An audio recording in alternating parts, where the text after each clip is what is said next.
Abdullah Zubir Qarabağı tərk etməyə hazırlaşır. Fransa mətbuatının yazdığına görə Abdullah artıq Qətərin Əl Şahaniyə klubu ilə razılaşıb və mövsüm bitən kimi həmin komandaya keçəcək. Düzdür, Zubirin hələ Qarabağla daha bir mövsümlə əlaqədar müqaviləsi var, amma çox güman ki, fransız futbolçusu Qarabağ klubunu razı salacaq və mövsüm bitən kimi komandanı tərk edəcək. Abdullah səhv etməmsə bir 8 mövsümdür Qarabağdan çıxış edir və komandanın doğrudan da yadda qalan liderlərindən birinə çevrilmişdi.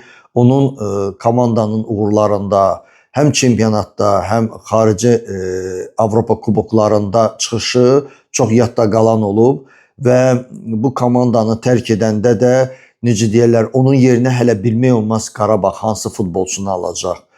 Hər halda ümid edək ki, Qarabağ Çempionlar Liqasında qazandığı böyük miqdarda pul hesabına Zubir səviyyəli, çox güclü bir winger əldə edəcək və Qarabağın yeni mövsüm uğurları daha da davam edəcək.